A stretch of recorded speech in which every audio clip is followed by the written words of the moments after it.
going on, guys? Welcome back to the vlog. Today we're gonna do learning how to drive a manual, or driving a manual for a daily driver.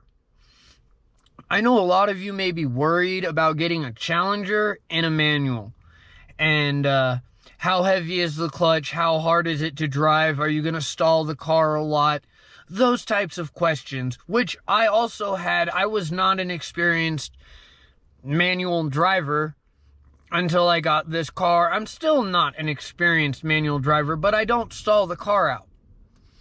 So I'm going to go over some of the things that I've learned in being a driver of a manual car for the past now 2 weeks. So let's go over how to drive a manual, what I think about it, and maybe some interesting stories of me stalling the car. All right, guys. First thing that you guys should know when you're driving a manual is this. Now, I know for a lot of you guys who have driven manuals before, this is going to sound kind of repetitive or dumb, or like we know this already. But for those of you who have never driven a manual, okay, two things that you always have to remember. One, when you start the car or you're going to do anything, you have to make sure this is in neutral and your clutch, which we are going to talk about later, is pushed in. Those are the two main things you guys need to know. As you guys can see, there are 3 pedals. This one is the gas, brake, and this is the clutch. Okay, guys? This is the one that always has to be pushed in, whether you're starting the car or trying to come to a stop at a light. You always got to push this in before you do anything else. All right, guys, now we're going to go over how to actually start the vehicle and the process of starting the vehicle. All right, so I'm going to turn the camera around and I'm going to show you guys exactly what to do. If you guys are worried about driving a manual, I'm going to show you guys exactly what to do. All right, I'm going to turn the camera around. First thing I'm going to do, if you watch this, hang on, let me get the camera this way. If you watch this knee, okay, I'm going to push it all the way in, okay? With this leg, I'm going to push the brake. Now,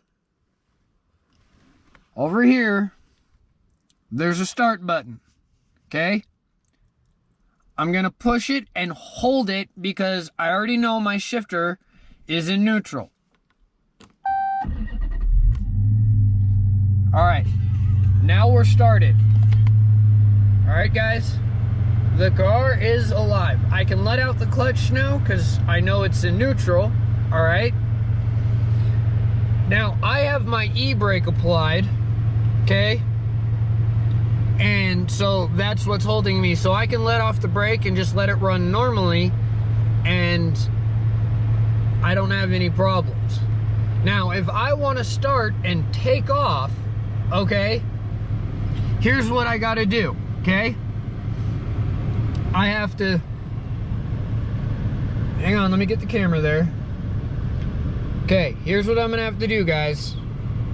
Okay, in order to get this to go, I have to push my clutch in, okay? I have to push my brake, put my shifter into first gear, okay? Then I have to come over here. I have to pull the e-brake, okay, guys?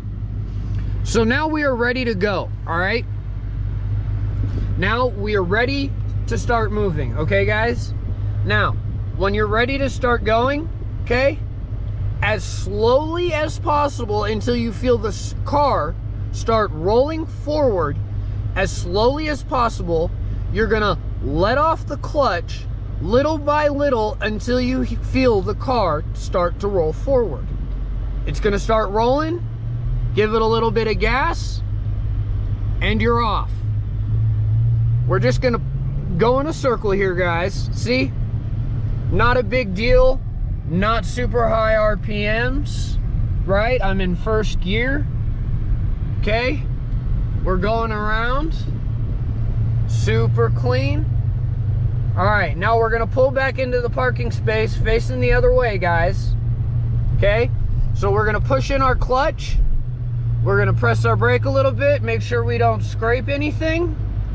Gonna come to a complete stop, okay? Now guys, here's the thing. Don't let out your clutch yet. Pull your car into neutral, okay? Turn your car off, okay? Then push your e-brake in, which on a Challenger is a foot brake. It's not a hand brake, okay? Push it down. Let it settle. All right, guys? Push your clutch in. Put it into first gear so it doesn't go anywhere. Your car is now safely in park. It's not that hard, guys. Driving a manual is fairly easy. Guys, I'd only driven a manual one other time in my life. Well, one other car, I should say. All right, so I didn't have that much experience driving a manual before I got this car. Okay, I only had that car for a couple months. It was not that great of a car. And it had a very hard and stiff clutch in it. So I didn't have that much experience driving a manual. I was very, very nervous the first time I drove this car. It was very nerve-wracking to me. But after I got in and I felt the clutch and I felt how much power this car has, it really made a difference for me. It made the whole thing of having a manual easier for me. And it made it plausible to drive. These cars are not that hard to drive. I doubt the 5.7 would be any harder to drive in a manual than the 6.4 would be.